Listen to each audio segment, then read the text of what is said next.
साथीहरु के हजुरहरुलाई पनि साथीहरुले टिकटकमा ट्र्याक अथवा मेन्सन गरेर दिक्क बनाएको छ? त्यसोभए यो भिडियो हजुरहरुकै लागि। साथीहरु कहिलेकाहीँ चाहिँ हामीलाई साथीहरुले उनीहरुको आइडीमा भिडियो हाल्दैपछि ट्र्याक अर्थात मेन्सन गर्ने गर्छ, जसको नोटिफिकेसन चाहिँ हामीलाई देखाइरहन्छ। उनीहरुले हालेको भिडियोको उनीहरुकोमा आएको लाइक, कमेन्टको नोटिफिकेसन हामीलाई आइरहन्छ र कहिलेकाहीँ चाहिँ हामीलाई दिक्क लाग्ने गर्छ। र कतिपय साथीहरुको बानी चाहिँ के हुन्छ भने भिडियो हाल्दैपछि साथीले मेन्सन गर्ने बानी हुन्छ। जति पटक भिडियो हाल्यो त्यति पटक मेन्सन गर्छन् र कहिलेकाहीँ चाहिँ हामीलाई दिक्क लाग्ने गर्छ। मलाई पनि कतिपय साथीहरुले मेन्सन गरेर मैले चाहिँ ट्र्याकलाई अफ गरेको छु, त्यसपछि मलाई मेन्सन गर्न मिल्दैन। हेलो साथीहरु, नमस्कार। स्वागत छ तपाईहरुलाई मेरो युट्युब च्यानलमा। म कुमार तामाङ हुँ। के साथीहरु हजुरहरु पनि आफ्नो टिकटक आइडीमा कसैले मेन्सन ट्र्याक नगरोस् भनेर अप्सन बन्द गर्न चाहनुहुन्छ भने आजको यो भिडियो तपाईहरुकै लागि। टिकटकमा पनि फेसबुकमा जस्तै ट्र्याक अर्थात मेन्सन गर्न मिल्छ र त्यसले बन्द नि गर्न मिल्छ। अब त्यो बन्द कसरी गर्ने त हामी सिक्नेछौँ।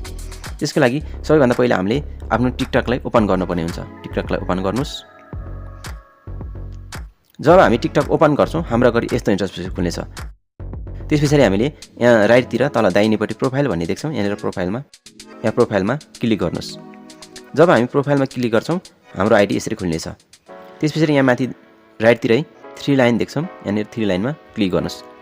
जब हामी 3 लाइनमा क्लिक गर्छौँ हाम्रो अगाडि यस्तो इन्टरफेस खुल्नेछ र तल लास्टमा सेटिङ एन्ड प्राइभेसी भन्ने देख्छौँ। यहाँ सेटिङ एन्ड प्राइभेसीमा क्लिक गर्नुस्। जब हामी सेटिङ एन्ड प्राइभेसीमा क्लिक गर्छौँ हाम्रो अगाडि फेरि यस्तो इन्टरफेस खुल्नेछ। त्यसपछि यहाँनिर प्राइभेसीमा क्लिक गर्नुपर्ने हुन्छ। प्राइभेसीमा क्लिक गर्नुस्। जब हामी प्राइभेसीमा क्लिक गर्छौँ त्यसपछि हाम्रो अगाडि फेरि यस्तो इन्टरफेस खुल्नेछ। त्यसपछि अलिकति तलतिर सार्नुस् र तलतिर सार्ने बित्तिकै यहाँनिर @ मा मेन्सन देख्छौँ। यहाँ मेन्सनमा क्लिक गर्नुपर्ने हुन्छ। क्लिक गर्नुस्। जब हामी मेन्सनमा क्लिक गर्छौँ फेरि हाम्रो अगाडि यस्तो इन्टरफेस खुल्नेछ। यहाँनिर अलाउ मेन्सन फ्रम भनेको छ। यहाँनिर फेरि ट्याप गर्नुपर्ने हुन्छ। क्लिक गर्नुस् र हाम्रो अगाडि यस्तो इन्टरफेस खुल्नेछ।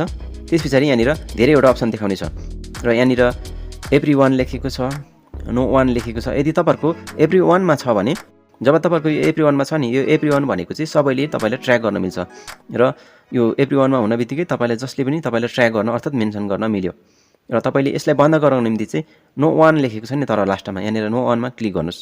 जब हामी नो वानमा क्लिक गर्छौँ त्यसपछि हामीलाई कसैले पनि ट्र्याक गर्न मिल्दैन। त्यसैले नो वानमा सिलेक्ट गर्नु होला। हत साथीहरु भिडियो के कस्तो लाग्यो? भिडियो मन पर्यो भने लाइक गर्नु होला र च्यानललाई सब्स्क्राइब गर्नु भएको छैन भने च्यानललाई सब्स्क्राइब गरिदिनु होला।